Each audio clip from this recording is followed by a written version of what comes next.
How's it going, guys? Welcome back to another Pokemon Scarlet and Violet Wi-Fi battle. Today we have a new team. It's an Iron Thorns team with loaded dice. If you want to use the team, use the code at the top right corner of the screen. There's also a copy and paste of the team in the description down below. Please like and subscribe for more videos like this one. And with that being said, let's jump into the team preview. Okay, today we're battling versus Prwell'Z from the Discord server. He's also a YouTuber as well, so go show him some love. There'll be a link to his channel down in the description below. He's also in the Discord, like I said. You should definitely join the Discord. It's the best place to go for Pokemon Scarlet and Violet Wi-Fi battles. Now, he's got a pretty solid team. He's got the Heracross, the Tinkaton, the Forretress, the Cloyster, the Armarouge, and the Sandy Shock. So I'm looking at this matchup, I'm thinking Stealth Rocks are going to be useful for getting rid of the Cloyster's Sash, for damaging the Armarouge on the switch-in, and all that wonderful stuff. So I think I'm going to lead off with Forretress and go from there. No, actually I won't. I'll lead with Abomasnow. I feel like they're going to lead with Cloyster and just like Shell Smash straight away. But we also want to preserve our Forretress so that we can get off a nice and powerful red card on it if it does set up. So let's go ahead and do that.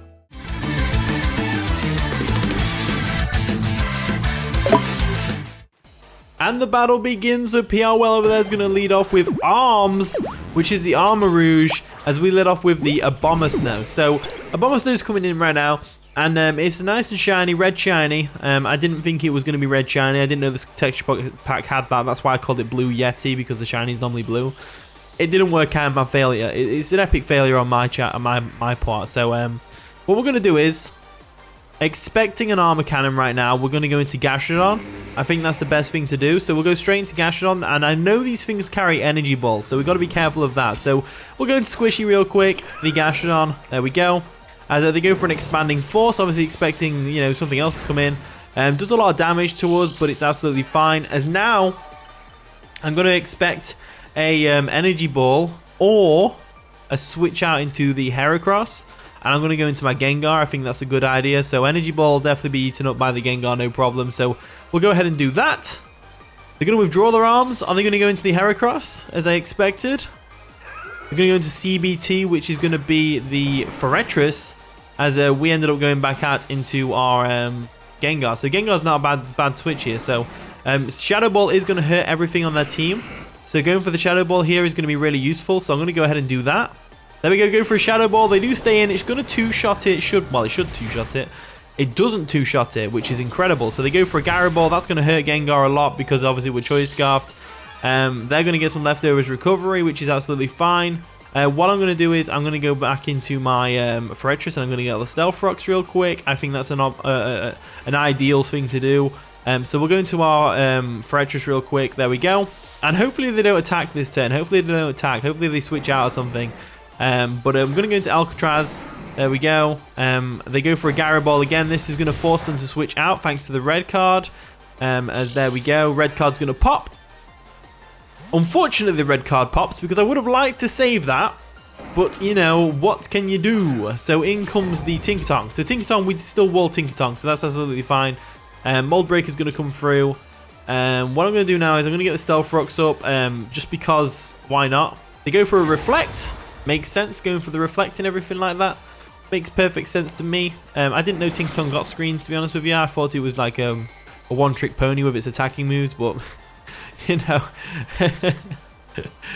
Anyway, now that the Stealth Rocks are up, I'm going to go for a Volt Switch and get on out of there. They go for a Light Screen, makes sense. If they're going to go for the Reflector, we may as well get the Light Screen up. So I'm going to go ahead and get up out of there. Go for a Volt Switch real quick. There we go. And now what I'm going to do is I'm going to go into Gallade.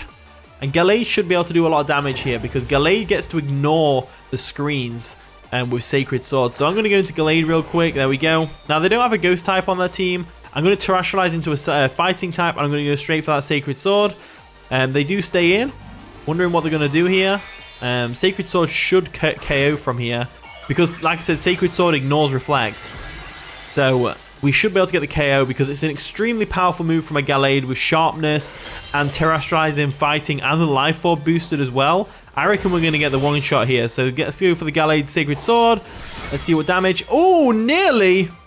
Did a lot of damage, but not quite enough, as they're able to go for a Gigaton Hammer now, which is going to smash us in the face and do a lot of damage. So that's unfortunate.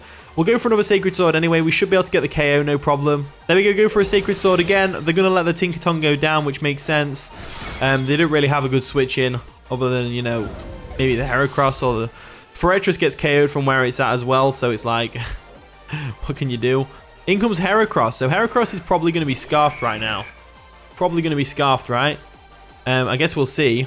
So if we expect Scarf Gengar, Heracross, we can probably expect close combat. So with that in mind, I'm thinking about what to go into. I'm going to go into Forretress. Forretress is the best switch we can do here. So we'll switch out into Forretress real quick. There we go. Into the Forretress. We should be able to tank any hit this Heracross wants to throw at us. As they go for an Arm Thrust. Makes sense. Are they loaded dice? Let's see. So they're going to hit 3 times. There's 3 times. 4 times. Or 5 times. There we go. So they're definitely loaded dice, Heracross, which is pretty awesome, to be honest with you. So with that in mind, let's go straight for a Volt Switch, expecting them to switch out here. They do withdraw the Heracross. We can go for the Volt Switch and get some initiative on whatever they bring in. Unless they bring in Sandy Sharks, but they bring in the CBT, which is going to be the Forretress of their own. Get some Stealth Rock damage. Going to get some Volt Switch damage, which is amazing. And then we can bring in the Gallade and go for a Sacred Sword. So that's exactly what I'm going to do. We don't want this thing clearing away any hazards anytime soon. So bringing Gallade in with its last-ditch effort of power should be a good play. So in comes Gallade. They didn't get Stealth Rocks up earlier, so that's absolutely fine. We can just bring that thing in, no problems whatsoever. As we can go for a Sacred Sword now, and it will KO the Forretress from there. Watch it. Watch this damage, because they're specially defensive based on the Shadow Ball damage earlier. They die. They get the crit. The crit did not matter. Crit did not matter. Trust me, my physically defensive Forretress gets 2-shotted by Sacred Sword from Gallade. 2-shotted. Physically defensive, and they are specially defensive because you could tell by the damage that Shadow Ball did earlier. So that crit did not matter at all. I'm telling you now. I'm telling you. I'm telling you. So anyway, what do we do now? I think we go Forretress, or do they go Armarouge? If they go Armarouge, we're kind of screwed. I'd say we go Gengar. I think Gengar's a good one. So we'll go into Gengar real quick. There we go. Gengar can come in real quick as they bring in the Heracross, which makes sense. I kind of want to keep Gengar around. So I'm going to go straight back into Forretress. There's no reason not to go into Forretress because it just kind of walls this thing. There we go. Going to withdraw Gengar. And we will go into Forretress real quick to wall this Heracross. Because that's basically all it's doing at the moment, Forretress. It's just walling this thing. So they go for a Bullet Speed. We are going to eat that up like it's nothing. I'm guessing they expected a different Pokemon to come in there. Also, Heracross's Bullet Seed animation is really cool. Really cool. Bullet Seed is going to hit about 4 times, 5 times. Yeah, 5 times. Absolutely brilliant. So hit 5 times. Perfect. As the Reflect is going to wear off, we go for a Volt Switch. And we get on out of there. So they go for a Swords Dance. Okay, so Swords Dance comes through. Now, Reflect is obviously wore off this turn. So Light Screen should wear off the next turn. So Volt Switch is obviously not doing much damage here. But we do get a free switch back out into whatever we want. And what we want to go into is going to be the Gengar. So we'll go to Gengar real quick. There we go. Gengar comes in.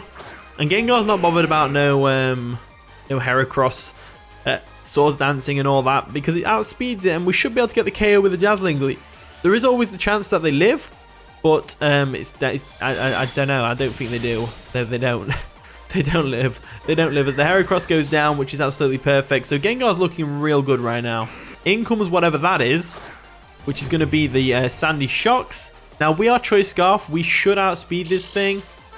We do have a good switch in. They are Booster Energy as well, which is going to boost their special attack. We do have a good switch in the Gastrodon, and Gastrodon's basically only going to be doing this. So we'll go into Gastrodon real quick. They might Terrestrialize and go for a Tera Grass. I don't see it, though. I feel like most of them are Tera Ice or Tera Water. So they do go for the Earth Power. It is going to... Ooh. It's not quite a 2-shot. Oh, it is now. It is now. Of course it is now. So that's unfortunate. But what can you do? So what we're going to have to do now is... Would we let a Gastrodon go down and get a free switch into Abomasnow? I think that's probably the best play. Yeah, let's go for the Earth Power just on the off chance they don't KO us or they switch out or something like that. But no, they do KO us, which is unfortunate. So Gastrodon goes down.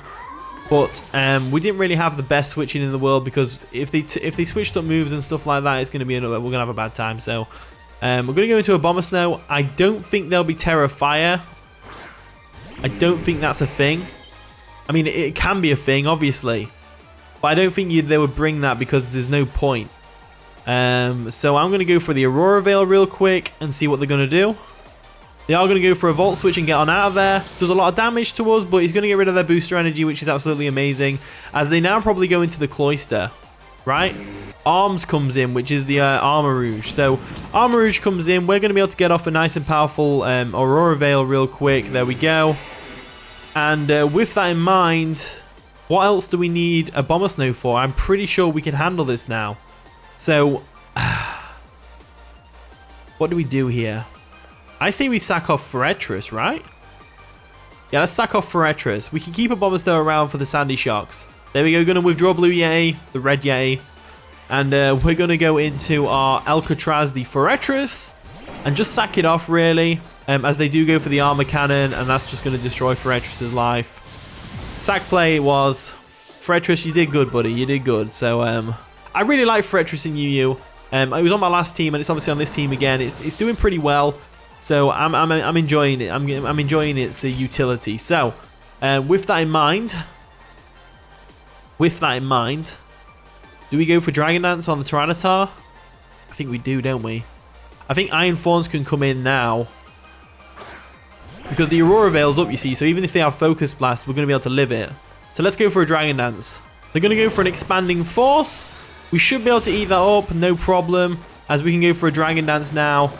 And just start tearing up. So I'm actually I'm convinced that we should go for another Dragon Dance here. I think that's the only way we're going to beat the Sandy Shocks. So I'm going to go for another Dragon Dance. I'm going to get greedy. I'm going to get a bit greedy. They are going to withdraw their arms, obviously into the Sandy Shocks right now. Yep, that's the Sandy Shocks, right? Sandy Shocks comes in. We go for another Dragon Dance, and now I'm convinced that Pin Missile will KO, provided we can hit enough times. So if we go for a Pin Missile now, then we should be golden. Pin Missile comes through. Oh, yeah. Come on, hit more than 3 times. Hit more than 3 times. Hit 5 times. Yes! Iron Thorns coming through with the loaded dice. Gotta love it. So now we are in a very good position. The snow is going to stop, but that does not matter at all. In comes Shell Smash. Good nickname. It's going to get some Stealth Rock damage, breaking a potential sash. We're going to go for a Rock Blast. It is 90% accurate, but we should be able to hit it. They do Terrestrialize. Oh, okay. What type are they going to Terrestrialize into, though? A Dragon type. Expecting a Thunder Punch, maybe? Or a Wild Charge? I suppose it was 50-50 on what I was going to do, but I go for the Rock Blast, which is definitely... Hopefully we can hit it enough times. Come on, one more time. Yes! Loaded Dice is awesome! Loaded Dice is such an awesome item. Cloister goes down. No problems there. As now all we have to do is face off against the Armarouge. In comes Arms, which is the Armarouge. So Armarouge coming in, it's getting some Stealth Rock damage. We don't even need to go for the Rock Blast. We can go for the safe Thunder Punch, making sure we actually hit it. That's going to take out the Armarouge, and that's going to be the game. So GGPL, well, we got a nice little Iron Fawn sweep there. Pretty awesome. So thank you for watching today's video. If you did enjoy, of course, leave a like, subscribe, all the wonderful stuff. And with that being said, I'll see you all in a bit.